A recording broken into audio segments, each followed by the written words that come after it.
BPL APL card ರದ್ದತಿ ವಿಚಾರಕ್ಕೆ ಸಂಬಂಧಪಟ್ಟ ಹಾಗೆ ಮುನಿಯಪ್ಪ ಅವರು ಆಹಾರ ಇಲಾಖೆಯ ಸಚಿವರು ಒಂದು ಸ್ಪಷ್ಟನೆಯನ್ನು ಕೊಟ್ಟಿದ್ದಾರೆ.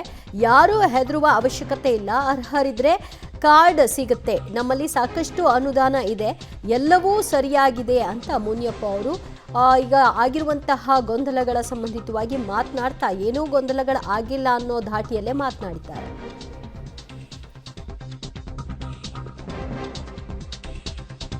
APL ಕಾರ್ಡು ರದ್ದಾಗಲ್ಲ. ಯಾರು BPL ಅಲ್ಲಿ ಇದ್ದಾರೆ ಅವರೆಲ್ಲ ಇರ್ತಾರೆ.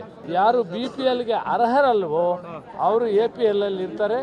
ಯಾವುದು ಕಾರ್ಡು ರದ್ದು ಮಾಡೋದಿಲ್ಲ. ಸರ್ಕಾರಿ ಕೆಲಸ ಇರೋರು, ಇನ್ಕಮ್ ಟ್ಯಾಕ್ಸ್ ಇರೋರು ಎಲ್ಲರೂ ಕೂಡ ಅವರೆಲ್ಲರೂ ಕೂಡ ಇವತ್ತು APL ಒಳಗಡೆ ಬರ್ತಾರೆ. ಅವನ್ನು ಕೂಡ ನಾವು APL ಕಾರ್ಡ್ ಅಲ್ಲಿ ಇಟ್ಟಿದ್ದೇವೆ.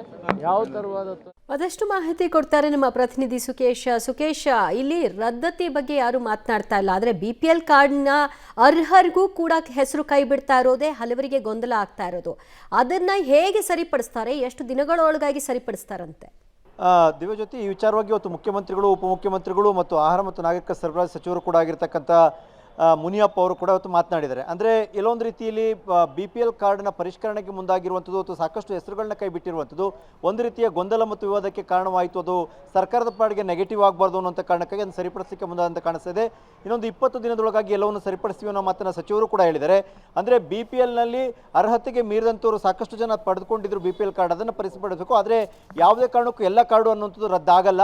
BPL ಇಲ್ಲಿದ್ದವರು APL ಖಂಡಿತ ಮುಂದುವರಿಯುತ್ತೆ ಅನ್ನುವಂಥ ಮಾತನ್ನು ಕೂಡ ಹೇಳಿದ್ದಾರೆ. ಅಕಸ್ಮಾತ್ ಯಾರ್ದಾರು ಹೆಸರು BPL ಬಿಟ್ಟೋಗಿದ್ರು ಕೂಡ ಅದನ್ನು ಕೂಡ ಸರಿಪಡಿಸಿ ಕೊಡ್ತೀವಿ, ಅರ್ಜಿ ಹಾಕಿದ ತಕ್ಷಣ ಅದನ್ನು ಸೇರಿಸುವಂಥ ಕೆಲಸ ಮಾಡ್ತೀವಿ ಅರ್ಹ ಫಲಾನುಭವಿಗಳಿಗೆ ಅನ್ನುವಂಥ ಭರವಸೆಯನ್ನು ಕೂಡ ಕೊಟ್ಟಿದ್ದಾರೆ. ನಿನ್ನೆ ಸಚಿವರ ಸಭೆಯಲ್ಲೂ ಕೂಡ ಇದೇ ವಿಚಾರ ಸಾಕಷ್ಟು ಚರ್ಚೆ ಆಗಿತ್ತು. ಸರ್ಕಾರಕ್ಕೆ ಡ್ಯಾಮೇಜ್ ಆಗುವಂಥ ಬೆಳವಣಿಗೆ ಆಗುತ್ತೆ, ಇದನ್ನು ಸರಿಪಡಿಸಿಕೊಳ್ಬೇಕು ಅನ್ನುವಂಥದ್ದು. ಅದರ ಭಾಗವಾಗಿ ಇವತ್ತು ಮುಖ್ಯಮಂತ್ರಿಗಳ ಆದಿಯಾಗಿ ಸಚಿವರು ಕೂಡ ಈ ಮಾತನ್ನು ಹೇಳಿರುವಂಥದ್ದು. ಆದಷ್ಟು ಬೇಗ ಇದನ್ನು ಸರಿಪಡಿಸ್ತೀವಿ ಅನ್ನುವಂಥ ಮಾತನ್ನು ಕೂಡ ಹೇಳಿದ್ದಾರೆ. ದಿವ್ಯಜ್ಯೋತಿ, ಥ್ಯಾಂಕ್ ಯು ಸುಕೇಶ್ ನಿಮ್ಮೆಲ್ಲ ಮಾಹಿತಿಗೆ.